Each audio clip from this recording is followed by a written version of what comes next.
Ser podcast.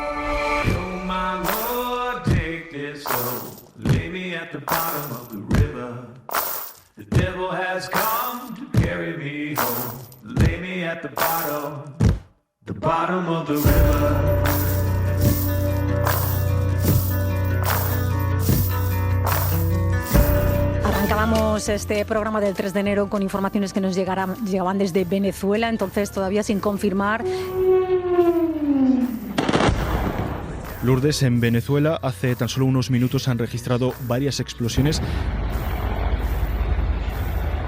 También sonido de la aviación, que de momento no podemos confirmar si son aviones que pertenecen al ejército de Estados Unidos, pero el gobierno de Nicolás Maduro acaba de declarar la emergencia nacional en el país y acusa además a Estados Unidos de estar detrás de este ataque.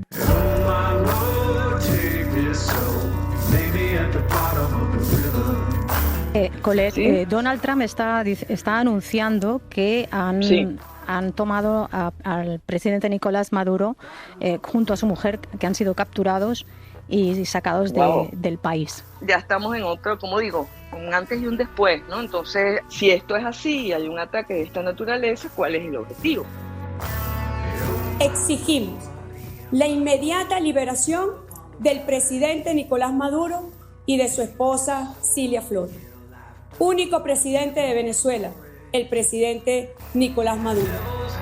En apenas 10 minutos esa comparecencia histórica del presidente de Estados Unidos de América, Donald Trump, para contar lo que tenga que contar en torno al ataque de Venezuela y de la captura de Nicolás Maduro, que va a dirigir y presentar Javier del Pino, que está en Estados Unidos. Javier, adelante, ¿qué tal? Buenas tardes. Estados Unidos ha llevado a cabo una operación militar en Venezuela. Como decías, fuerzas especiales han capturado a Nicolás Maduro y a su mujer, a Cilia Flores. Los han sacado de la cama.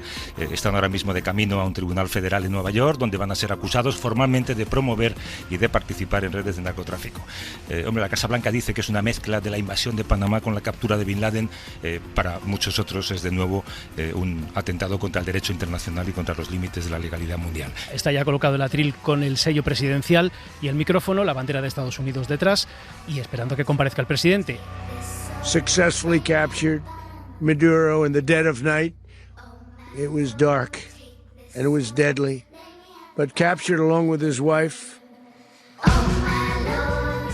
Las fuerzas de los Estados Unidos han llevado a cabo una operación militar en la capital de Venezuela, a través de tierra, mar y aire. Si hay algo que el pueblo venezolano y que este país tiene muy claro, es que jamás volveremos a ser esclavos, es que jamás volveremos a ser colonia de ningún imperio, del tinte que sea. Ya están en Nueva York, de hecho lo estamos viendo en las televisiones. Maduro acaba de bajar de ese avión que le ha trasladado y custodiado a Adrián del Pozo por miembros del FBI, también miembros de la DEA. Eso es, contábamos hace unos minutos que ya había aterrizado ese avión que transportaba a Maduro a Estados Unidos y justo ahora, hace nada, unos instantes, el presidente venezolano y su mujer han bajado las escalerillas de ese avión. Maduro, Nicolás Maduro, Todo el día estuvimos pendientes de ese ataque, de la captura y posterior traslado del hasta entonces presidente de Venezuela, Nicolás Maduro, hasta una prisión de Nueva York. Esa foto de Maduro en el avión, en chándal gris, ojos tapados, esposado, es la portada de casi todos los medios en el mundo. Pablo Morán, jefe internacional de la SER, buenos días. Hola Lourdes, buenos días, ¿qué tal? Ayer Juan José Álvarez, que es catedrático, es profesor de Derecho Internacional Privado de la Universidad del País Vasco, hacía una reflexión que recoge también Lluís Bassett hoy en su artículo en el País, ¿no? Dice, sheriff de las Américas, modelo para Putin y Xi. Y también el editorial del País dice, Trump no actúa como garante de la democracia, sino que actúa pone la fuerza por encima del derecho. Ese sería un poco el resumen, ¿no? Claro, fíjate que hace una semana analizábamos cómo en 2025 se había quebrado las reglas internacionales con Gaza por bandera, con la impunidad de Gaza por bandera, y hoy, una semana después, estamos ante lo que puede ser el primer acto del nuevo mundo, ¿no, Lourdes?, donde impera la ley del más fuerte. Yo creo que el alcance del ataque de Estados Unidos en Venezuela nos ha sorprendido a todos, incluso a los que creíamos que Trump no iba de farol cuando amenazaba con operaciones terrestres en el país, pero desde luego que no nos imaginábamos el alcance de ese ataque. En fin, lo de que la lucha contra el narcotráfico era un mero pretexto parecía claro desde el principio. De hecho, a comienzos del pasado mes de diciembre, y hay que recordarlo, Trump indultó a un capo de la droga, digamos, premium, que es el expresidente de Honduras, Juan Orlando Hernández, que cumplía 45 años de condena por narcotráfico, eso sí que probado y juzgado. Cumplía condena allí y Trump le ha indultado y está fuera de la cárcel. Y también parecía claro que esto de Venezuela tampoco tenía mucho que ver con la defensa de la democracia global, ¿no? Porque Trump ha recibido a Putin con palmas en Alaska y hemos visto cómo justificaba en el mismo despacho Oval el asesinato y descuartizamiento de un periodista como Jamal Khashoggi, ¿no? Sentado junto al presunto verdugo, el príncipe saudí bin Salman. Así que ayer Trump lo que hizo fue confirmar cuál es el verdadero interés de Estados Unidos en todo esto, que es el petróleo, en controlar y explotar las mayores reservas mundiales de crudo. Repitió 27 veces, Lourdes, la palabra petróleo en su comparecencia ayer por la tarde. Y yo añadiría un elemento más de interés para Trump, que es demostrar su hegemonía y dominación sobre lo que él piensa que tiene que ser el área de influencia de Estados Unidos, tal y como quedó plasmado en la Estrategia de Seguridad Nacional que Washington publicó en diciembre y en la que se fijan los objetivos de su administración en política exterior, que es básicamente controlar América y también todo el hemisferio occidental, Europa incluida. La cuestión ahora es dónde está el límite de Trump, ¿no, Lourdes? Y su administración. Fíjate, la mujer del jefe de gabinete del presidente, Stephen Miller, publicó anoche en redes la imagen de Groenlandia teñida con la bandera norteamericana. Sí, que ha merecido una reacción del gobierno danés también, sí. Claro.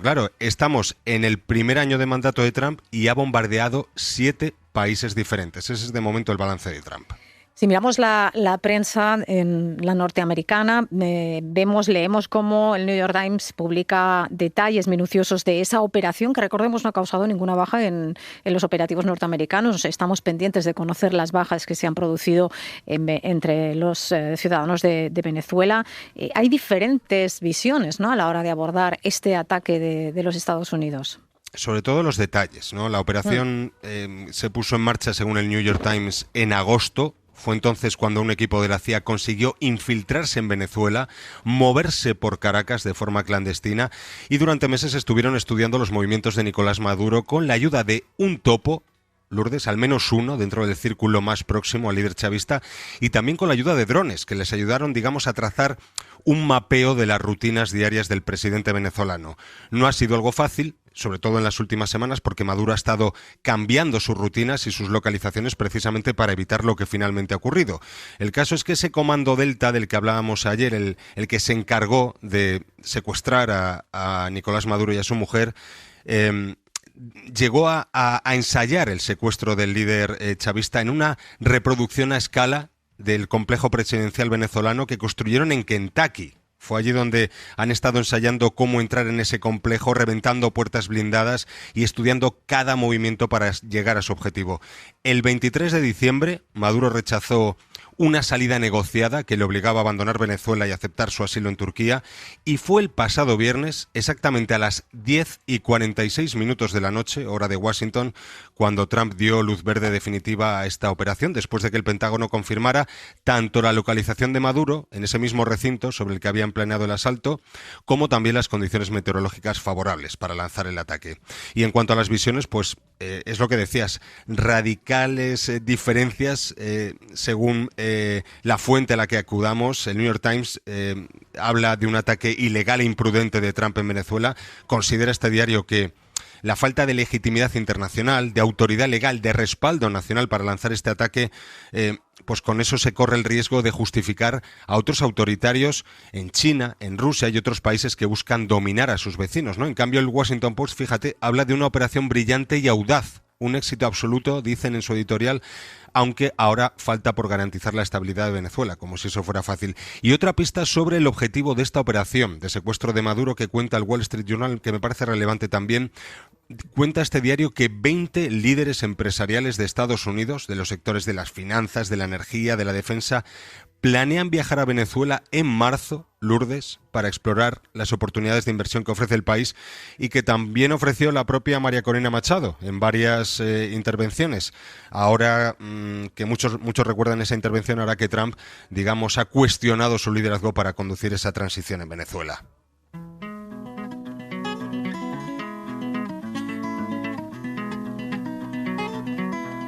Precisamente esa es una de las cosas que más me llamó la atención, más nos llamó la atención, casi diría que causó perplejidad saber que la cúpula bolivariana, por así decirlo, la cúpula venezolana, permanece de momento al mando bajo la vicepresidenta Delcy Rodríguez. Dijo que iba a crear Trump un equipo controlado por ellos junto con los venezolanos para llevar una transición tranquila.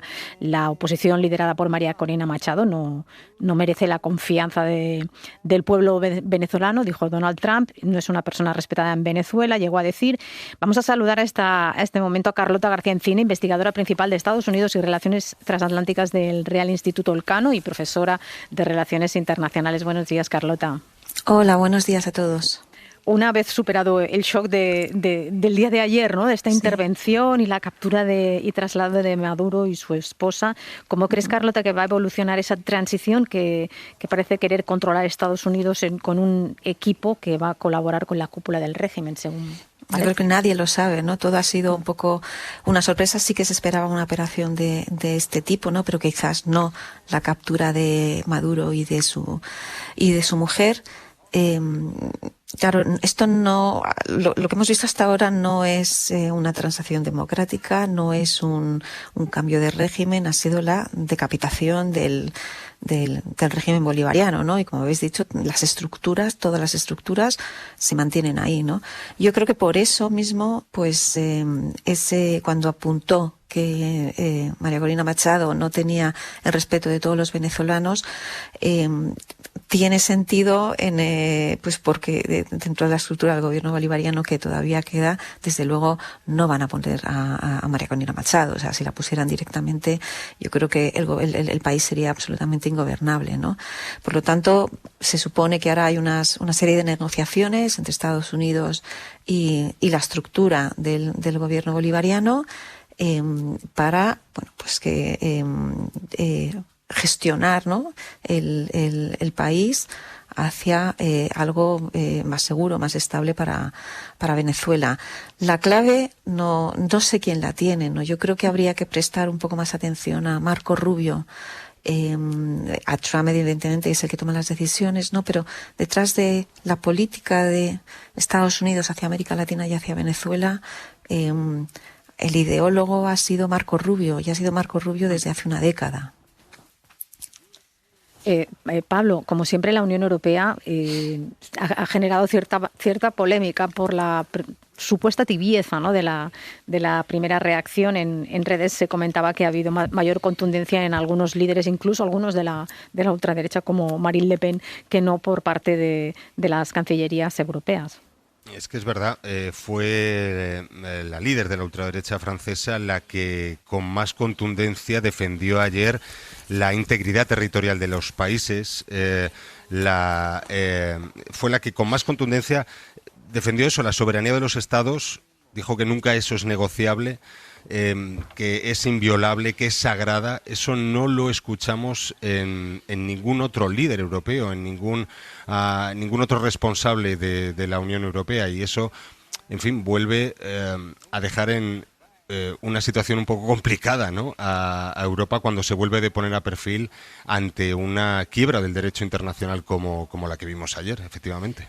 Vamos a saludar a Arantxa González Layas, exministra de Exteriores y decana de Sciences Po de la Universidad de París. Buenos días.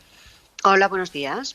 Hablábamos de una tibia reacción por parte de la Unión Europea, cuando mucha gente también está apuntando que deberíamos preocuparnos porque Trump está implementando punto por punto esa estrategia, ese documento que hizo público respecto a la estrategia de seguridad en pasado mes de noviembre.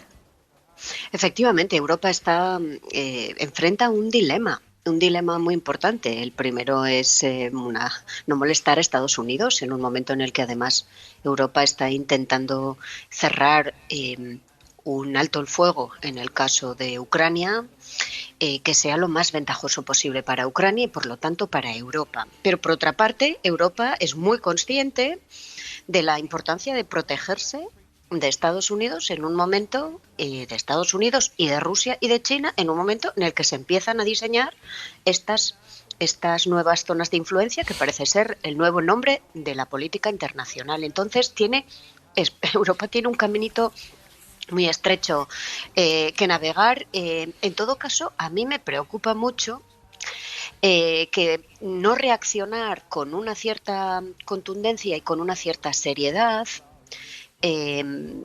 y habiendo algunas fuerzas políticas europeas, como habéis mencionado el caso de Francia, que sí han sido muy claras en esta idea de la inviolabilidad nacional, cualquiera que sea esa nación, es que haya y crezca la desafección del ciudadano europeo hacia las instituciones europeas y hacia sus líderes. Ese es también otro tema de fondo que tendrán que plantearse.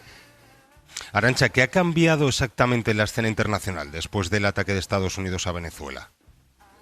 Bueno, yo lo que creo es que cambia un elemento que es otro elemento más en lo que veíamos ya en este último año de Donald Trump, que es el derecho internacional no es una fuerza que autolimite los impulsos nacionalistas de los países grandes. Que ellos no se sienten autolimitados, no sienten que el derecho internacional sea algo que haya que poner por debajo de su constante apelación a la seguridad nacional. Es decir, es el triunfo de la seguridad nacional y la definición en cada momento por cada país de lo que considera, sobre todo si uno es grande, de lo que considera su seguridad nacional. Pero tengamos cuidado, porque esto lo están haciendo los grandes, pero también lo están haciendo los menos grandes. En un conflicto entre Camboya y Tailandia también es la seguridad nacional. En un conflicto entre Ruanda y Congo también es la seguridad nacional.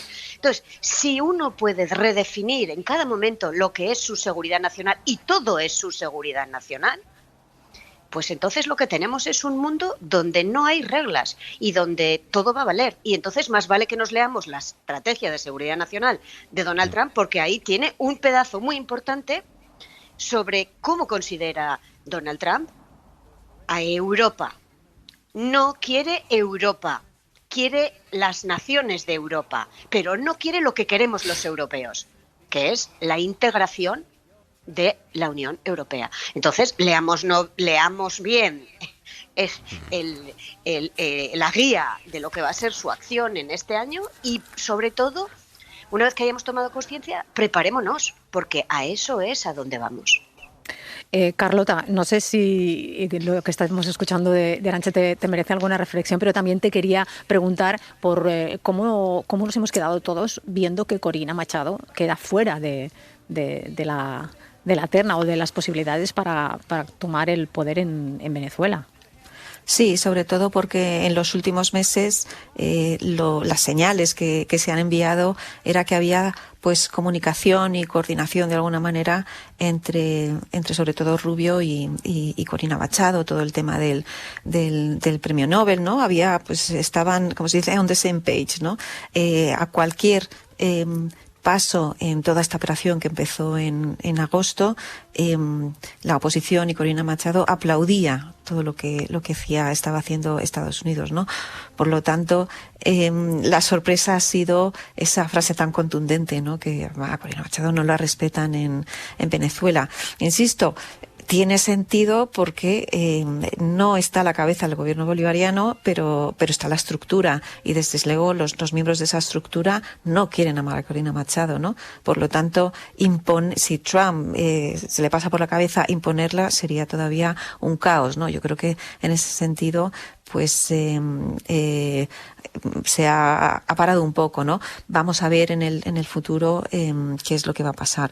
Solo un apunte con el tema de la estrategia de seguridad nacional que todos hemos leído y hemos analizado, y es cierto, ¿no? Todo lo de la doctrina Monroe. Principalmente yo creo que esta estrategia pues dice de una manera muy, muy brutal y muy clara lo que está haciendo ahora Estados Unidos, ¿no? Pero yo creo que esa estrategia de seguridad nacional no está en la mesilla de noche de Donald Trump. Ese es un documento guía, de ahí van a salir otro tipo de estrategias, como la estrategia de defensa nacional, que va a ser muy importante porque vamos a ver cómo Estados Unidos va a poner sus recursos por el mundo, ¿no? Si quitará a Europa y los pondrá en América Latina o los pondrá en Asia Pacífico, ¿no? Pero, por ejemplo, si le estamos dando toda esa importancia a la estrategia de seguridad nacional, que la tiene, pero con cuidado, Groenlandia no aparece, Por lo tanto, eso sería algo positivo. Irán apenas se menciona, lo que también es algo positivo, y sin embargo, después de la publicación, Groenlandia e Irán han tenido también un protagonismo. Por lo tanto, sí hay que leer esa estrategia de seguridad nacional, pero son una serie de documentos guía. En algunos partes es algo ambiguo, y luego vamos a ver cómo se desarrollan el resto de las estrategias. No vamos a leer solo eso para intentar predecir qué es lo que va a hacer Donald Trump, ¿no? Y yo creo, ya lo último, algo que ha pasado con Estados Unidos. Nosotros solemos decir en general, ¿no?, que Donald Trump es impredecible, ¿no? Yo creo que Estados Unidos, a pesar de haber sido el líder del mundo durante décadas, siempre algo de impredecibilidad siempre ha tenido. Todos los presidentes en elecciones, incluso en guerras, ¿no? Yo creo que siempre ha sido algo impredecible. Lo que pasa es que ha sido siempre confiable, y eso es lo que ha cambiado. Ahora Estados Unidos sigue siendo impredecible con alguien como Donald Trump, pero ahora no es confiable. A mí me gustaría plantearos rápidamente, porque sé que no tenemos mucho tiempo. Claro, este ataque debilita el chavismo en el sentido que han secuestrado a su líder, a Nicolás Maduro, pero, no sé, Arantxa, ¿hasta qué punto crees que esta acción puede reforzar los argumentos y la retórica antiimperialista con la que el chavismo se ha mantenido en el poder durante décadas, ¿no?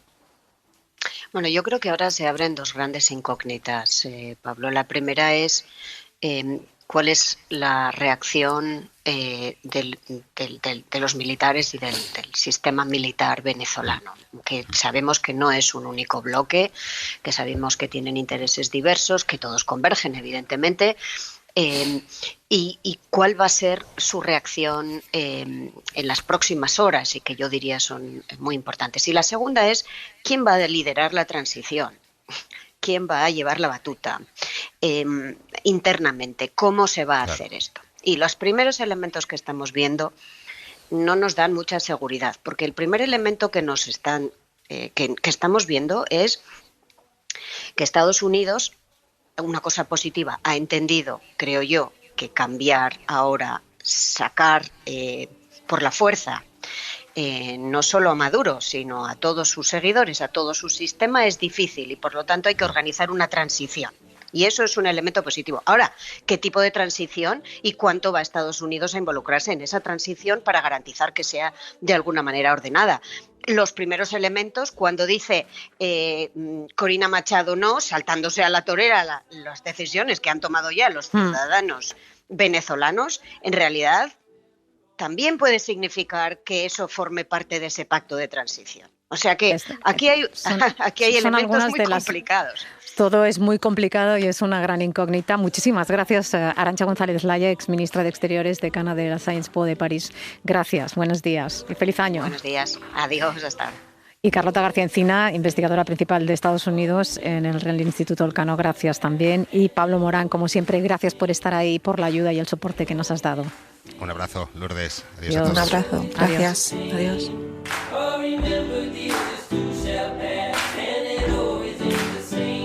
Para no perderte ningún episodio, síguenos en la aplicación o la web de la SER, Podium Podcast o tu plataforma de audio favorita.